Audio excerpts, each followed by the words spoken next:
Interstate Bus Drivers and Workers Union SHINDUNA Kuntraga Taruk Suva Drivers Day ki Thouram KHURAI HEIKHRU MAKHONG LEIBA Friends Union Club ki hold the Pangthokkhre Thouram adu veteran driver Thaunawzam Samu Konjengbam Tombi amasung Center of Indian Trade Union Manipur ki Secretary KSS Santana Presidium Member oina Thouram Pangthokkhre Thouram aduga mari leinana Khongnang Thaba University na sillaga motor workers amadi miyamgi oiba free health camp amasu pangthokkhre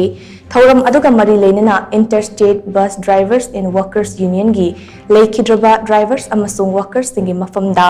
leishu katlaba matung leikhidraba singi macha masu singda lengyan yanduna ikai khumnaba utke drivers day gi Thouram aduga mari leinana Center of Trades Indian Trades Union Manipur State ki Secretary KSS Santan Hai Haujik Thokliba Irang Asina Maram Oiraga Interstate Drivers amasung Workers Singna Lan Thengnariba Awaba Asi Khardang Oirabasu Koknaba Manipur Lengakna Mating Pangbiba Yam Namang Mathau Tai Leinana Drivers amadi Motor Workers Singi Yaifanaba Motor Vehicle Act Amendment 2019 Handokadabani Act Asina Motor Workers Singda Sokhaliba Sing ado union asige members sing amade makhoi imung manung da kangan naba kongtang lokhat si haina sumahak na fongdoki